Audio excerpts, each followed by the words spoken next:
Hello សួស្តីបងប្អូនទាំងអស់គ្នាថ្ងៃនេះដែរចង់មកចែករំលែកពីបទពិសោធន៍ធ្វើ Play Saiko ដែលអត់ដាក់បន្លែអានេះគឺត្រូវបំផុតសម្រាប់អ្នកដែលចង់ញ៉ាំ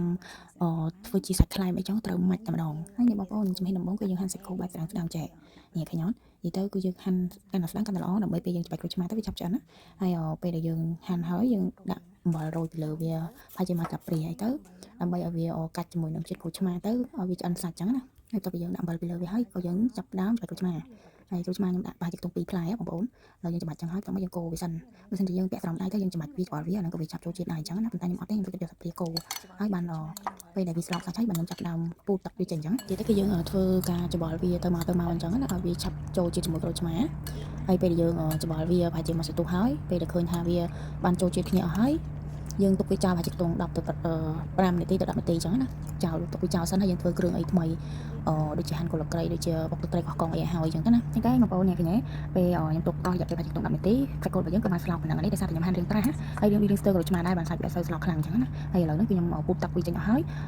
ខ្ញុំក៏ត្រៀមយកមកដាក់ជាមួយលាងជាមួយនឹងទឹកឆ្អិនយើងណាយើងកុំលាងជាមួយនឹងទឹកម៉ាស៊ីនដោយសារទឹកម៉ាស៊ីនវាអាចមានមេរោគមានអីចឹងណាហើយនេះរបស់យើងញ៉ាំឆៅគឺយើងត្រូវប្រយ័ត្នបំផុតចឹងណាចឹងហើយបើយើងមានទឹកឆ្អិនយើងដាក់ទឹកឆ្អិនទៅហ្នឹងហើយបងប្អូននេះទឹកឆ្អិនគឺយើងដាក់ហ្នឹងដើម្បីច្បាច់លាងទឹកអំបិលជាមួយនឹងក្រូចឆ្មាហ្នឹងចេញអស់ពីសាច់ចឹងណាដើម្បីកុំឲ្យវាប្រៃព្រោះយើងដាក់មិញហ្នឹងអំបិលគឺយើងដាក់រៀងច្រើនហើយក្រូចឆ្មាយើងដាក់ច្រើនទៅវាអាចនឹងជូរប្រៃយើងត្រូវលាងស្បែកវាចេញហើយយើងពូតវាចេញចឹងហើយទៅបន្ទាប់ពីយើងពូតទឹកលាងសាច់ហ្នឹងហើយអស់ស្អាតអស់ហើយ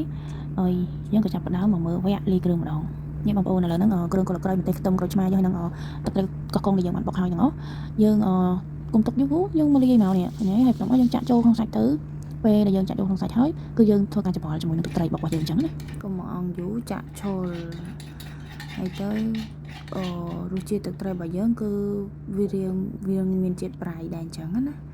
ហើយដល់ពេលដាក់ជាមួយនឹងសាច់គោទៅមកជាតិសាហាវទៅហ្មងហើយពេលយើងចាក់ចូលហើយគឺយើងត្រូវការច្បល់ឲ្យសព្វសាច់វាចូលជាតិណាបងប្អូនហើយទៅពេលដែលយើងច្បល់វារួចរាល់អស់ហើយយើងដាក់គល់ក្រៃយើងដាក់ម្ទេសខ្ទឹមដែលយើងបានហាន់ហើយហ្នឹងយើងច្បល់ចូលលាយគ្នាទាំងអស់អញ្ចឹងណាហើយទៅផ្លែសាច់គោនេះបើសិនជាយើងមានជីពណ៌ត្រីជីអីជីនាងវងជាអីដាក់ជាមួយទៀតណាអានោះគឺរត់តែមានរសជាតិឆ្ងាញ់មែនតើហ្មងគឺត្រូវបំផុតសម្រាប់អ្នកខ្លែមសម្រាប់អ្នកខ្លែមមកវាអីប៉ុន្តែបើខ្ញុំអត់ចេះញ៉ាំវាញ៉ាំអីទេអញ្ចឹងខ្ញុំជួយញ៉ាំមួយបាយខ្ញុំធ្វើជញ៉ាំមួយបាយអញ្ចឹងណាហើយខ្ញុំជួយសាច់រៀងខំអញ្ចឹងអត់ជួយរៀងចិនពេកអូយបងប្អូននេះទៅគឺម្ហូបហ្នឹងគឺថាញ៉ាំអត់ចេះត្រឡប់ទេបងប្អូនហើយបងប្អូនទៅនេះទៅកុំភ្លេចធ្វើញ៉ាំនៅផ្ទះទៅនិយាយទៅអត់ខកបំណងឲ្យគ្នាចេញមកគឺថាអត់ស្ដាយលុយទេបងប្អូនឥឡូវហ្នឹងវីដេអូរបស់យើងក៏បានមកដល់ទីបញ្ចប់ហើយអរគុណច្រើនបងប្អូនទាំងអស់គ្នាដែលបានទស្សនាតាមពីដើមរហូតដល់ចប់បើសិនស្រឡាញ់ជួយចិត្តកុំភ្លេចជួយ Subscribe Channel YouTube របស់អូនម្នាក់មួយផងណាហើយបើស្រឡាញ់ជួយចិត្តវីដេអូធ្វើម្ហូបអីទេបងប្អូនអាចចូល comment ប្រាប់ថាចង់ឲ្យខ្ញុំធ្វើវីដេអូធ្វើម្ហូបអីច្រើនចឹងអាហ្នឹងខ្ញុំនឹងធ្វើវីដេអូធ្វើម្ហូបអីច្រើនចឹងណាប៉ុន្តែបើចូលមកតាមចិត្តខ្ញុំខ្ញុំជួយធ្វើវីដេអូដើរលេងច្រើនជាងវីដេអូធ្វើម្ហូបព្រោះសារវីដេអូធ្វើម្ហូបហ្នឹងគឺថាវារឿងពិបាកវាគ្មានពិបាកអីទេគ្រាន់តែថាអត់មានអ្នកថតឲ្យ